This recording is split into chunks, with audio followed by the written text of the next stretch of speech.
बेटा जैसा कि हम लोग पहले डिस्कस कर चुके हैं कि हम लोग नीट की 200 मोस्ट इम्पॉर्टेंट और एक्सपेक्टेड प्रॉब्लम्स को करने वाले हैं और इन 200 प्रॉब्लम से आपके 45 क्वेश्चंस 2026 नीट में बन जाएंगे।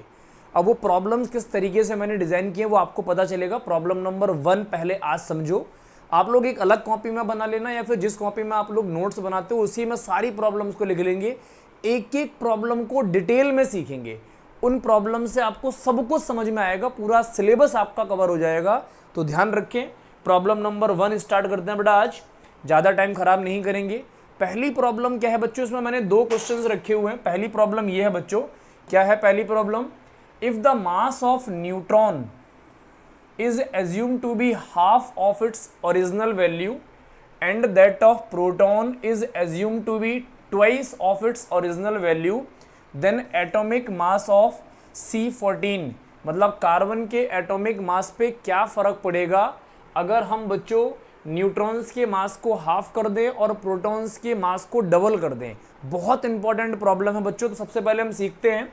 सिंबल हमारे पास क्या होता है बच्चों, Z होता है। ये होता है हमारा P और ऐसा कह सकते हो Z या फिर E।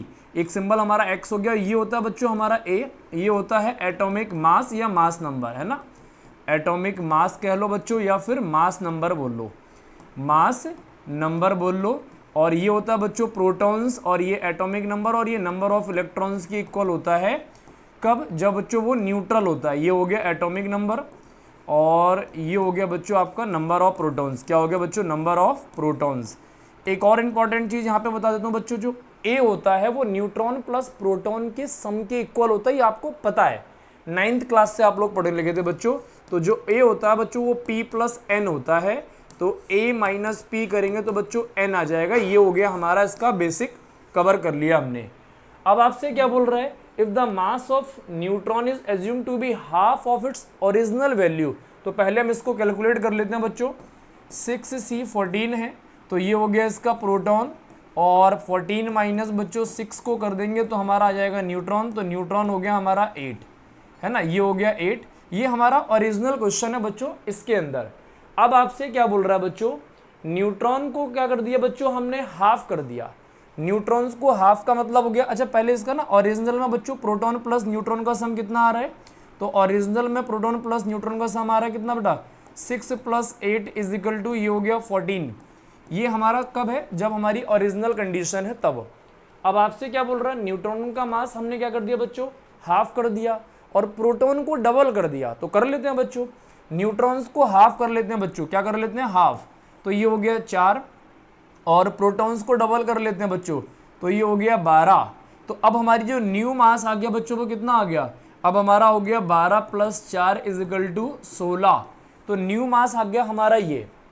ओल्ड मास था बच्चों हमारा ये, न्यू मास आ गया बच्चों हमारा ये। अब हमें पता चल रहा है कि बच्चों न्यू मास जो है वो ज़्यादा है। इसका मतलब अब हम ऑप्शन देख के भी पता कर सकते हैं बच्चों। एक तो हो गया सेम, तो बच्चों सेम तो नहीं हो सकता न्यू मास जो होगा। अच्छा एक हो गया 14.28% और एक हो गया 14.28% मोर, या तो इतना होगा या इससे ज़्यादा होगा, या फिर हो गया बच्चों 28.56% लेस। तो बच्चों अब हमें पता चल रहा है, यहीं से पता चल रहा है, ओल्ड मास था हमारा ये, न्यू मास है हमारा ये, तो पहले से तो ज़्यादा होगा। अब कितना ज़्यादा होगा ये हम कवर कर लेते हैं। तो बच्चों जो न्यू मास में डिफरेंस आया है, तो डिफरेंस कितना है बच्चों, न्यू मास जो आया है हमारा, है ना, न्यू मास जो आया बच्चों वो आया है हमारा 16 और ओल्ड जो था हमारा, ओल्ड मास जो था बच्चों वो था हमारा 14। तो डिफरेंस कितना हो गया, 2 का डिफरेंस हो गया। माइनस करोगे तो बच्चों अब हम परसेंट निकाल लेते हैं। तो परसेंट क्या करते हैं, 2 में बच्चों कितना कर देंगे, 2 में बेटा कितना कर देंगे, ये 14 था, है ना। 2 का डिफरेंस आया बच्चों किससे, 14 से, और इसका परसेंट निकाल दो आप, 2% आया। तो बच्चों ये हो गया 200 में 14। तो इसको करके देख लेते हैं बच्चों, डिवाइड कर लो आप, जैसे सिंपली डिवाइड कर दो। 200 हो गया, ये हो गया 1, 14, 6 और 0, तो ये कितना हो गया, 14 4 जा कितना होगा, 14 चौका 56। तो बेटा 4 हो गया, ये 56, 4 और 0.2 28 हो जाएगा। तो बच्चों 14.28 के आसपास आंसर आ रहा है आपका। अब प्रॉब्लम ये है कि बच्चों दो ऑप्शंस हैं, 14.28 एक ये ऑप्शन है और एक ये 14.28% मोर। तो बेटा ध्यान देना, जितना पहले था उससे ज़्यादा है 14.28% मोर, तो आपका आंसर कौन सा हो जाएगा बच्चों? बी वाला ऑप्शन का आंसर आ जाएगा। तो आपने क्या सीखा बच्चों? ये बेसिक आपका था, 11th में भी पढ़ा था आपने, 9th में भी पढ़ा था आपने, तो ये बेसिक हो गया। हमने सीखा ये बच्चों कि ये आया हमारा ओल्ड मास, न्यूट्रॉन प्लस प्रोटॉन के सम को बोलते हैं मास नंबर या एटॉमिक मास। तो ये हमारा ओल्ड था, ये हमारा न्यू था, दोनों का डिफरेंस आया बच्चों हमारा 2, परसेंट निकाल दिया 2, कितने मार्क्स आए? 2 नंबर आए, कितने में से? 14 में से, इंटू 100 कर दोगे तो परसेंट आ जाएगा, तो 14.28% आया आंसर। तो 14.28% मोर आया बेटा, पहले से ज़्यादा है 14.28%। तो इस टाइप का क्वेश्चन आपका नीट का एक्सपेक्टेड प्रॉब्लम है।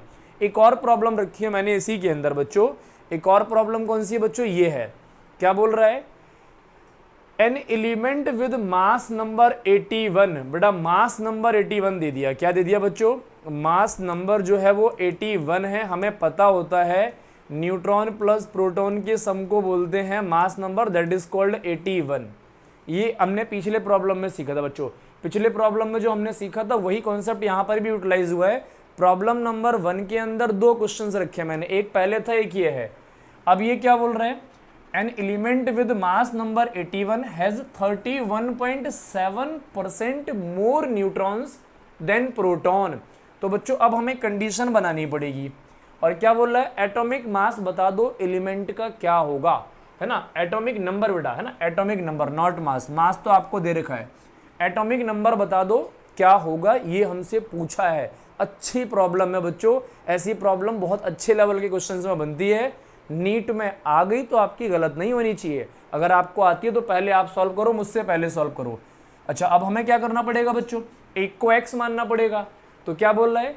31.7% मोर देन न्यूट्रॉन्स, नहीं 31.7% मोर न्यूट्रॉन्स देन प्रोटॉन। तो बच्चों प्रोटॉन से ज्यादा हैं कितने?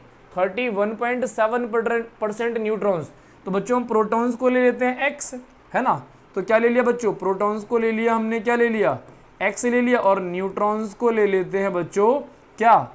x प्लस 31.7 x परसेंट है तो बच्चों 100 लगा दो, ये हो गए हमारे न्यूट्रॉन्स। अब हमें यहाँ से बड़ा x की वैल्यू थोड़ा फाइंड कर लेंगे, फिर हम बात कर लेंगे, है ना? तो x की वैल्यू कितनी जाएगी बच्चों? ये हो जाएगा 100 और 100x प्लस 31.7x अपॉन में 100, और ये हो जाएगा 10 या फिर 1 था, एक साथ कर देते हैं बच्चों, ये कितना हो गया?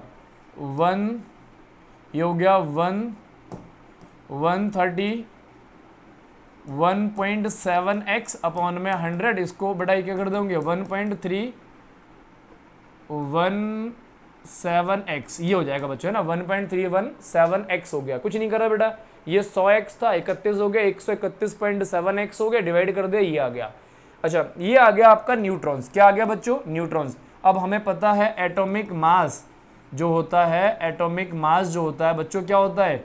न्यूट्रॉन्स प्लस प्रोटॉन होता है, और ये दे रखा है 81, तो हमारा क्या हो गया? न्यूट्रॉन्स हो गया x और ये प्रोटॉन्स हो गया 1.317x इजिकल टू 81, क्योंकि बच्चों प्रोटॉन प्लस न्यूट्रॉन हो गया, है ना? ये हो गया हमारा प्रोटॉन और ये हो गया हमारा न्यूट्रॉन, इन दोनों के सम को 81 के इक्वल कर दिया, तो ये हो गया 2.317x इजिकल टू 81। तो बेटा x इजिकल टू कितना हो गया? 81 अपॉन में 2.317, तो ये आ गया बच्चों। अब यहाँ देखो बच्चों, अब ऑप्शन में देखो 39 है, 38 है, 37 है और 35 है। आप इसको डिवाइड करेंगे, क्या करेंगे बच्चों? डिवाइड करेंगे, 2.31 है। अच्छा, अगर मैं इसको 2 मान लूंगा तो 40 हो जाएगा, तो यहाँ पर 2.31 है ना? तो बच्चों 2.31 को क्या कर दोगे? यहाँ पर इसको डिवाइड जब करोगे आप, तो ये बच्चों कितना हो जाएगा? ये 3 जीरो हो जाएगा, 1 2 और 3, तो ये 2300 हो गया। कितना हो गया? 2300 हो गया। 2300 को 3 से डिवाइड करोगे बच्चों, ये हो जाएगा आपका कितना? इसको सिंपली डिवाइड कर लेते हैं जैसे हम करते हैं, तो 231781000 0। नहीं तो बच्चों आप 23 भी ले सकते थे इसको, तब भी आपका आंसर आपको दिख जाएगा, क्योंकि यहाँ पर 36 का ऑप्शन नहीं है बच्चों, 39 है, 38 है, 37 है और 35 है। तो अगर 35 से जरा सा भी ऊपर आएगा तो हम 35 ले लेंगे, क्योंकि 36 का ऑप्शन ही नहीं है। अब हमें चेक कर लेते हैं बच्चों, तो ये तो पता है हमें 3 बार में जाएगा पहले, तो ये कितना हो गया 23 दिया, 20 दिया 60 और 79 पॉइंट समथिंग हो जाएगा, तो बच्चों ये 82 के आसपास जाएगा, है ना। तो ये जो आपका आंसर आएगा बच्चों 35 के आसपास जाने वाला है। एक बार आप कैलकुलेट करके एग्जैक्ट बता देंगे कितना जाने वाला बच्चों, तो ये इसका जो आंसर हो जाएगा बच्चों वो कितना हो जाएगा 35 atomic number of the element हो जाएगा, 35 पॉइंट समथिंग जाएगा बच्चों। तो इसको एक बार आप चेक ज़रूर कर लेंगे, क्या पता 37 हो, 36 हो, 36 तो ऑप्शन में ही नहीं है, तो हमारा ऑप्शन तो बच्चों नहीं होगा। तो ये बच्चों नीट की हमारी पहली एक्सपेक्टेड प्रॉब्लम थी।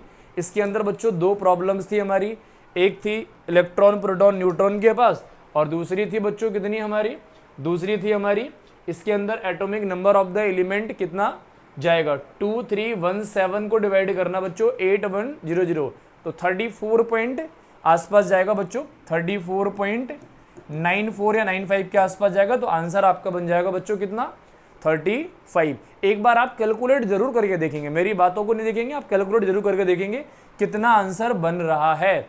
ये पहली प्रॉब्लम थी और बड़ी ही एक्सपेक्टेड प्रॉब्लम थी, इसको आप सीखो। ऐसी ही दूसरी प्रॉब्लम मिलेगी, जब आप 200 प्रॉब्लम्स कर लेंगे, 200 प्रॉब्लम्स कर लेंगे, तो डेफिनेटली कहीं ना कहीं आप बहुत अच्छे स्कोर पे एक पहुंच जाएंगे गवर्नमेंट मेडिकल कॉलेज के लिए। बच्चों आज इतना ही, बाकी मिलते हैं नेक्स्ट प्रॉब्लम के अंदर।